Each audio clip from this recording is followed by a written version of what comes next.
Hello, hello, hello. This is Gresh from the I Am CEO podcast. I have a very special guest on the show today. I have Jeff Mange. Jeff, excited to have you on the show. Hey, Grace, great to be here. Yes, absolutely. And you're doing so many phenomenal things. So, what I wanted to do was just read a little bit more about Jeff so you can hear about some of those awesome things. And Jeff is an expert at turning ideas into enterprises. He has built five companies totaling over 200 million in combined revenue, and four have been acquired by strategic buyers. He is the founder and CEO of healthcare SaaS Intelligent Contacts, headquartered in Plano, Texas. Fantastic about helping entrepreneurs build stellar companies. Jeff is founder and CEO of SaaS Growth Accelerator Champion Leadership Group, where he mentors business leaders to navigate complex changes and future-proof their business models to weather the inevitable storms of life and markets.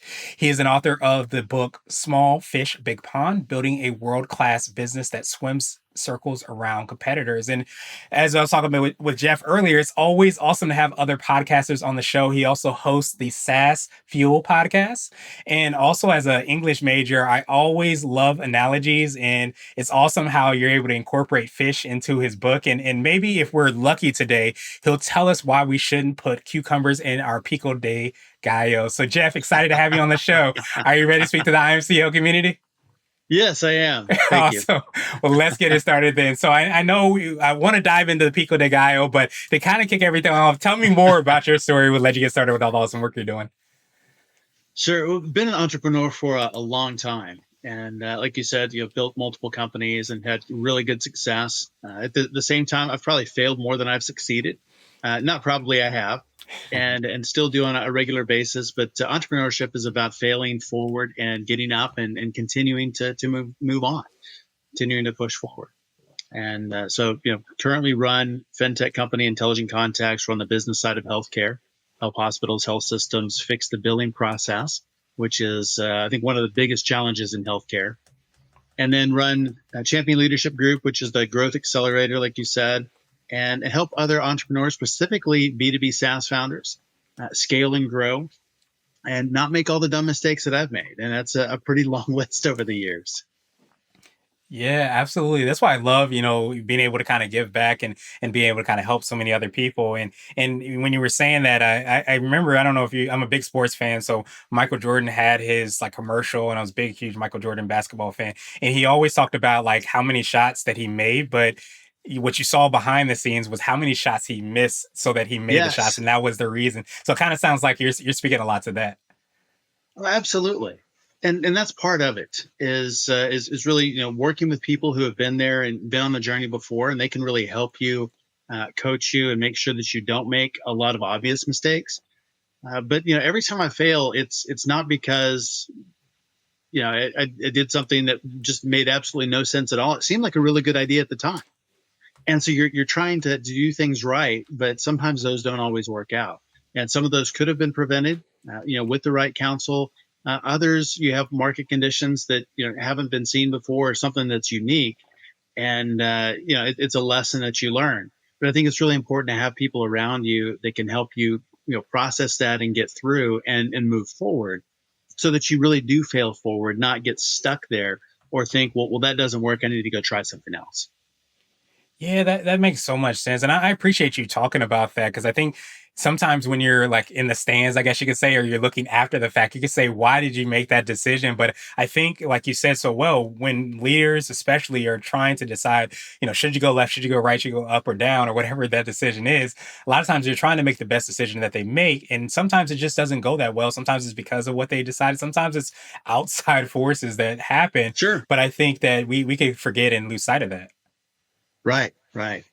Yeah, and it's really easy to look at somebody's story and say, well, you've been super successful, you've done all these things, and that's the end of the story. That's not the middle, it's not the beginning, it's not, you don't see all of the things that, like you said, all the shots that were missed behind the scenes. You're out there seeing the ones that are made, or that's what people talk about. It's all the accolades, but that's not reality. That is a small slice of what really goes on in building a company. Yeah, absolutely. And it ends up being like the small peak of the iceberg that you see, don't see Yeah, all the behind the it's a scenes highlight underwater reel. things. Exactly, exactly. I love that analogy. Well, perfect. So I know you touched a little bit upon like how you serve your clients with your two organizations. Could you take us through a little bit more on what that looks like, how you're making an impact with both of those? Sure. So we work with SaaS founders in two different buckets. One is on the journey from 1 to 10 million.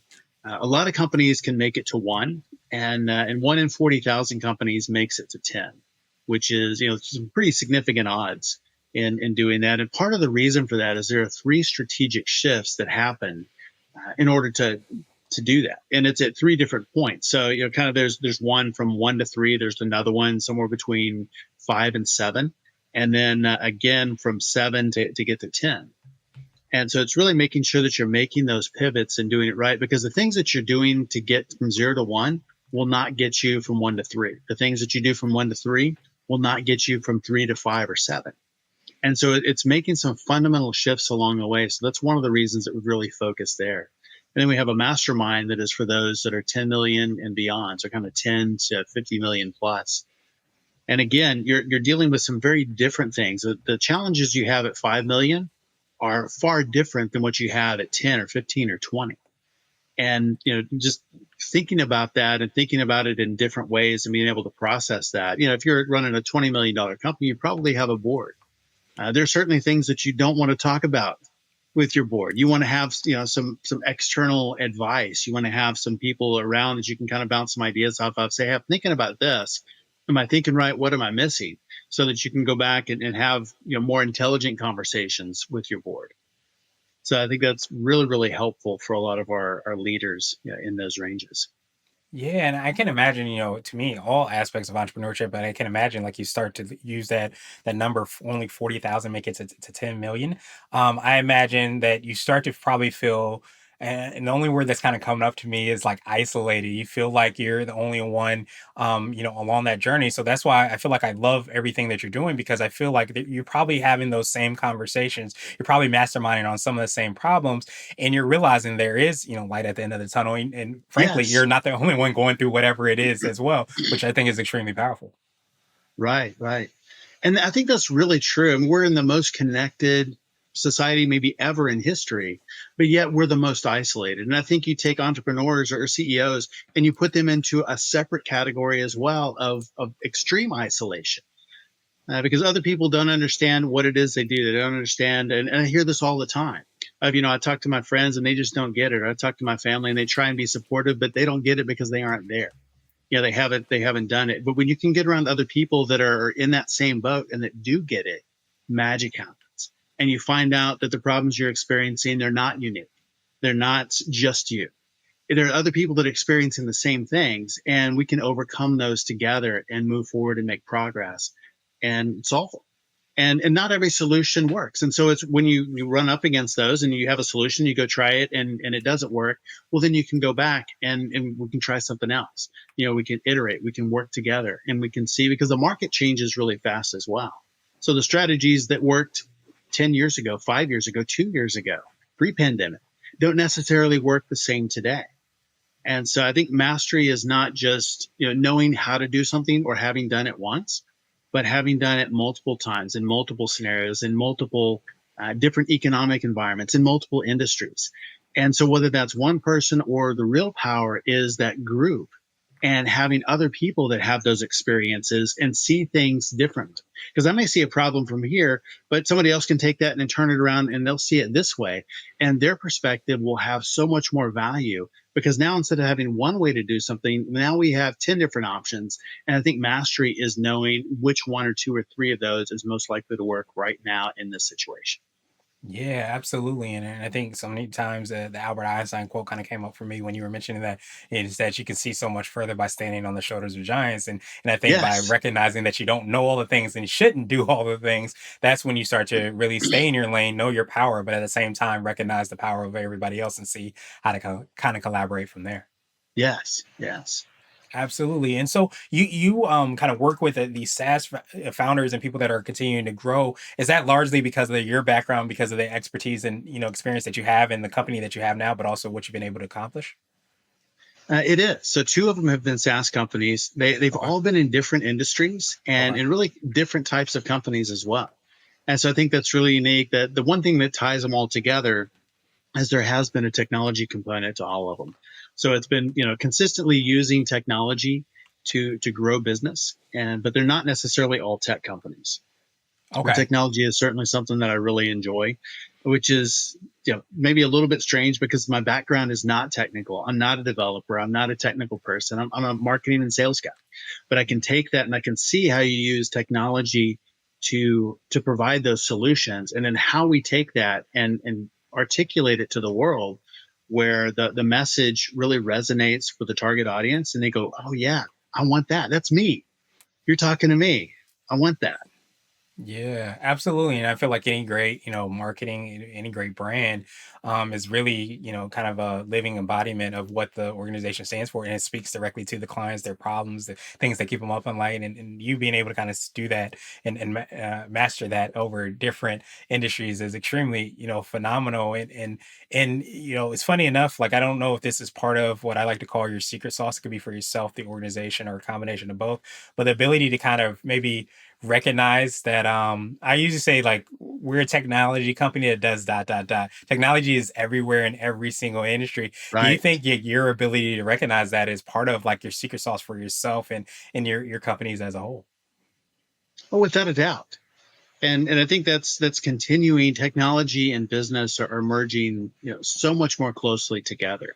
I think for a while maybe it flipped to the other side, as you have technology that's kind of driving business. But I think that is really starting to change, where business is driving technology, and we're figuring out how technology is not holding business hostage, or not, something that a business uses, but a combination in the business model that gives it a competitive advantage. So how can we use technology today, whether it is, systems or processes or AI or whatever it is, to make our business run better? Yeah, absolutely. And I feel like a lot of that, kind of strategic thinking and like how you can maximize and understand, like, technology becomes much more of a tool where you can wield the tool in the way that you seem fit, or create that if Yeah. you don't have that, created. And I know that strategy is a lot of like what you talk about in your books. I wanted to hear, I guess, a little bit more there. Could you tell us like the big idea and what you're kind of talking about within those pages? Sure. So small fish, big pond is really looking at entrepreneurship through the world of fish, and it's a kind of a combination of story and, business experiences, business stories, things that I've experienced, along with a passion for fish and scuba diving and the ocean. And so it's kind of looking at business, through that lens, which is very different, which I like, because it engages right brain, left brain. So if you're creative, if you're analytical, it's got both of those and switches back and forth. But it really brings lessons that are, very practical, and you can use in the moment. So it's not something that's theoretical, or, here's something, crazy you've never heard before, but it's really bringing lessons that are very practical. And how can you grow a business that, is competitive, and how do you stand out in a world that is really noisy? And I think we all work in very competitive environments. I don't know an industry that's not competitive. Right. And how do you stand out? How do you break through the noise? How do you find those clients, and how do you serve them better than your competition? Yeah, that makes so much sense. And I think I was, listening to, a talk that you gave, which is where I heard about the Pico de Gallo. And a lot of times, um, how do you like actually, break through that noise? Is that a lot of what you cover in the book? Like, how do you end up, things are noisy. How do you stand out? Is that part of like what you talk about in your book and part of what you've been able to kind of accomplish that has led to your success? Yes, yes. There's two specific chapters about that, in breaking through the noise and how do you stand out. And it's, a lot of it is making sure you know who you're talking to, and then making sure that your message is for that specific audience. I think those are two really important concepts. Of, a lot of times, businesses are very broad, and so, say, well, who do you serve? Well, we serve, small Everybody. business Yeah. and medium businesses and big businesses and enterprises and solopreneurs. And it's like the entire world. Well, it's impossible to market to that. It's impossible to message to that. But when you can break it down, and it's, but there's a chapter in there, and the kind of the big idea is to get big, go small. Mm, And the smaller you get, the bigger you get, which is completely counterintuitive. They think I need a really big funnel on top. But the thing is, when your funnel is so big that good stuff doesn't go into it, and then less is mm, coming out the bottom, like, well, what's wrong? What you need to do is take that funnel and flip it upside down so that the small end is on top and you're really, really focused on that market. And when you think you're small enough, go smaller. And then when you mm. think you're scary small and like it's just so tightly defined, go smaller, and then you'll probably be about right, maybe even smaller than that. But the smaller you can get, the more finite that market becomes. It's easier to target and it's very easy to message. And I think that's one of the things, especially in a market like today where it's so crowded. I mean, there's so many companies doing different things. A CRM. If you're a CRM company today, you're toast. Yeah. Not the app toast because they've done pretty well. Right. But if you're trying to be a general CRM, you're done. But if you can focus in and say, okay, I'm going to be a CRM for this specific market, and we're going to go smaller and smaller and smaller, really define what that is. Well, now we can articulate who it is we're talking to. What problem is it that we're solving with our CRM for that market? It's not just, you want to keep track of your contacts. There's a lot more to it. What do you want to do with that? How do you build it? What are things that are important to them? What does the workflow look like? And you can create a solution around them and around the problem that they have, so that when they see that, then it really resonates with them, and they say, "Wow, this was built for me," because it was, because you had that Yeah. in mind. And I think so many times uh, someone will start a business, and whether it's technology or something else, and hey, I've got this great idea and we're going to start this business, and they've got a solution in search of a problem, rather than finding a problem and someone very specific who has that problem and building the solution for that person for that problem. Yeah, that makes so much sense. And I almost feel like that speaks directly towards this kind of abundant mentality. Because I think when you sometimes want to you're afraid of, I should say, of drilling down and cutting and chopping, going deeper and deeper and deeper into the people that you serve. Yeah. You feel like, oh my gosh, look at all these clients I'm leaving, away, or potential revenue I'm cutting off. But I think in reality, what you're saying, if I'm understanding correctly, when you drill down, you're speaking so directly to the people that you're serving that you're creating maybe even a experience to some degree, that Yes. experience is so great that you end up serving them better. You end up potentially opening up yourself to help out many other people, and you sometimes don't realize that you're speaking directly to other people as well while you're doing that.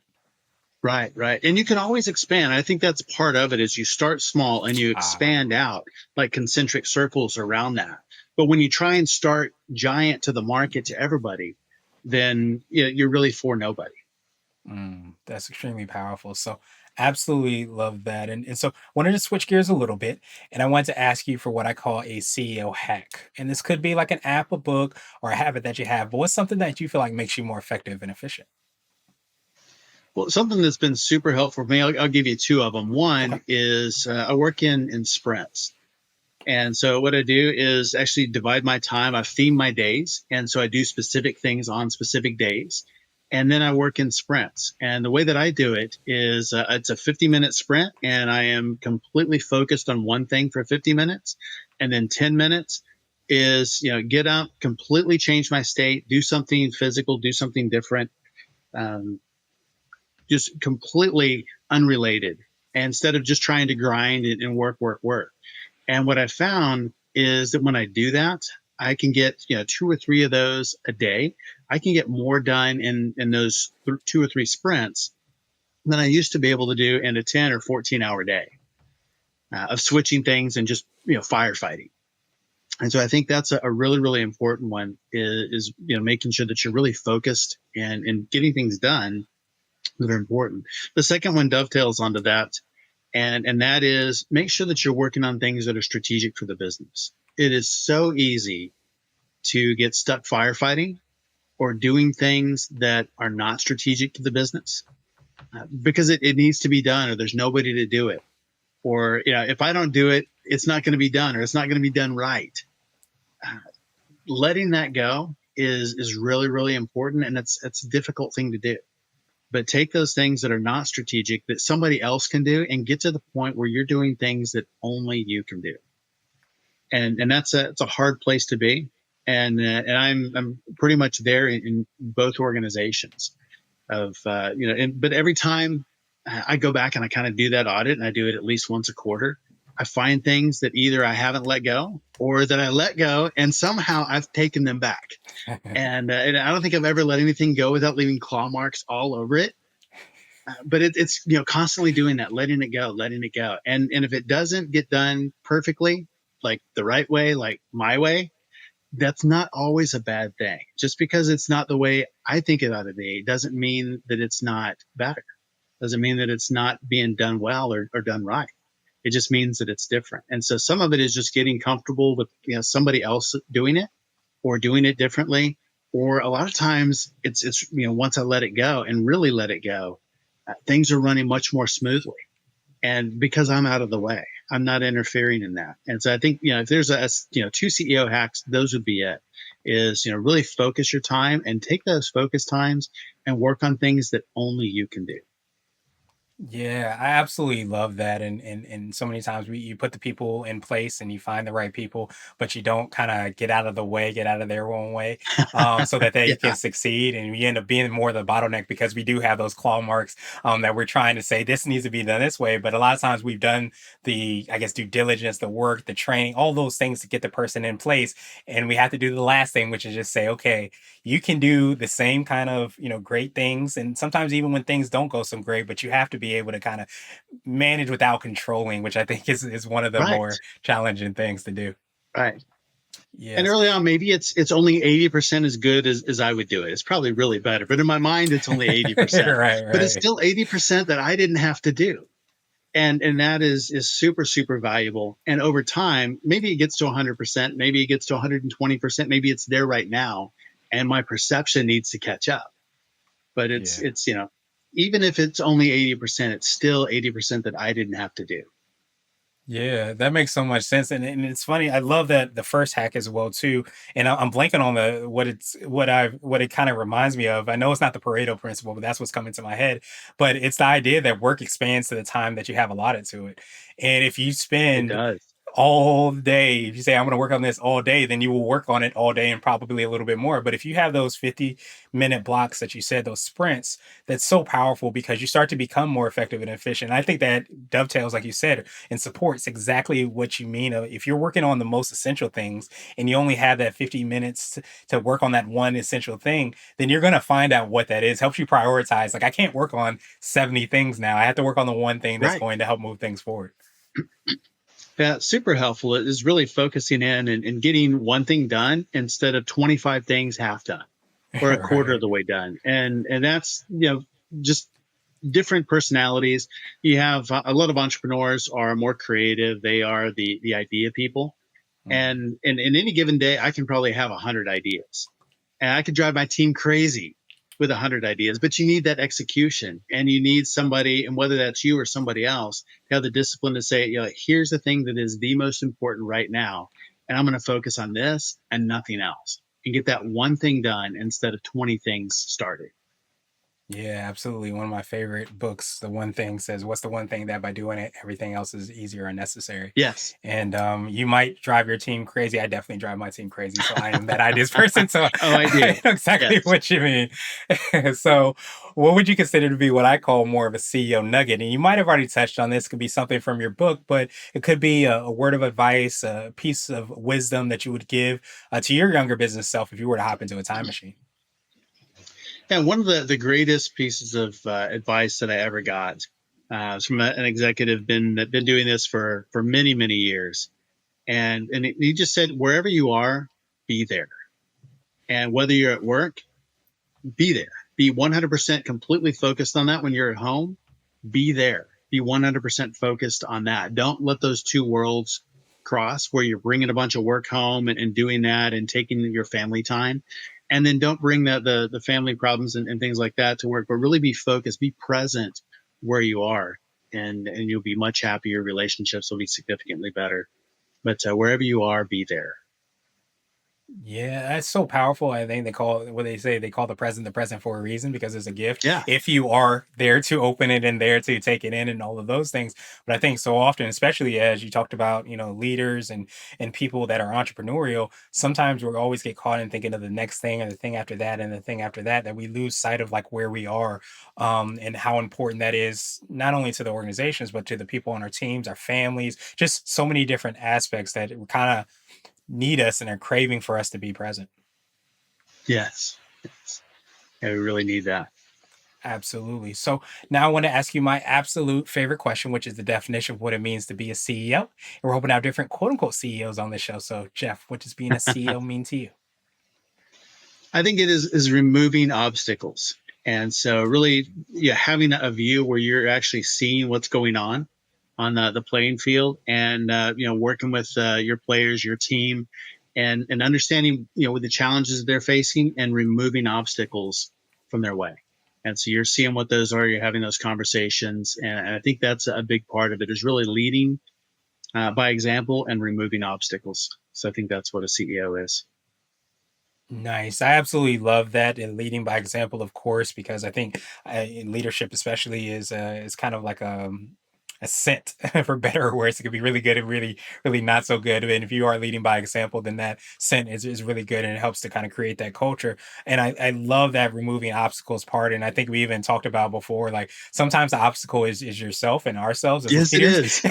is. So we have to move ourselves as well too. But I think once you're able to, like we talked about, getting people in the right butts in the right seat, so to speak, having them flourish is sometimes getting out of the way. So I love that definition because it speaks directly to what we've been talking about and how important that is to help the people and also the organization as a whole flourish. Yes. Awesome, awesome, awesome. Well, Jeff, truly appreciate that definition. Of course, I appreciate your time even more. So, what I wanted to do now is pass you the mic, so to speak, just to see if there's anything additional that you can let our readers and listeners know. And of course, how best people can get a hold of you, find out about all the awesome things you're working on, subscribe to your podcast, and of course, get copies of your book. Yes, yes. Yeah, definitely pick up a copy of the book, The Small Fish, Big Pond, Building a World-Class Business That Swims Circles Around Competitors. You can learn more about me at championleadership.com, and follow me on social. I am at Jeff, middle initial K, Mains, Jeff K. Mains at Jeff K. Mains on all social platforms. So I'm the same everywhere. And so, would love to connect with your listeners, and appreciate you being here. Yeah, absolutely. Super excited to have you on. Of course, we're going to have the links and information in the show notes as well too. And I'll be doing myself a disservice. Jeff, why can't we put cucumbers in our pico de gallo? Tell us a little bit more about that. That is a crazy story. It was speaking at an event, and tacos. I have two maybe big obsessions other than business and people, and that is coffee, great coffee, and tacos. So I'm always interested in local taco shops like that. I was in California and walked down to a taco shop, and ordered some fish tacos, and the place is really highly rated. And get there, and it looks fantastic, hot, fresh, and put the pico on my taco and take the first bite, and it's like something's not right. And where I expected this nice spicy kick of jalapeno, it was kind of an earthy, watery taste of cucumber. And it's like, are you kidding me? What are you guys thinking? I mean, granted, they both look similar. I mean, they're both small and green. You chop them up, but it's a very different experience. And I think we can do that same thing with our marketing when we present something to a client, and then they taste it and they take that bite, they do the trial, they check it out, and they go, "This isn't what I expected." Because we set an expectation and we didn't meet. And what we want to do is we want to increase that know, like, and trust factor. And when we don't meet those expectations, it kills that trust factor. Where when we do meet their expectations and the marketing, the reality lives up to the marketing hype, then it increases that and makes them trust us more and want to move deeper into our world, where we can really turn them off when, that the thing is, pico de gallo, everybody knows what that is. And how can you possibly break that trust and give me cucumbers instead? I mean, of all things. And so, but it's, I think we can do that in our marketing as well. So we want to make sure that we always deliver jalapenos, not cucumbers, for our clients. There we go. I absolutely love that. Thank you so much, Jeff, for jumping in on that. And I'm glad you didn't mention the name of the restaurant or anything, but shame on you for putting cucumbers in your pico de gallo. But I love how, you look at things, especially from, like I said, I'm an analogy metaphor person. And I think when you have that experience and you're really waiting for something and it isn't exactly what you expected it to be, that can be something that really can, hurt a brand. So I love how you have those experiences, but you take those experiences and you run with them in a way to kind of teach us and to help and empower us. So thank you so much for obviously doing that and so many awesome things you're doing. And I hope you have a phenomenal rest of the day. Thanks, Crash. I appreciate it.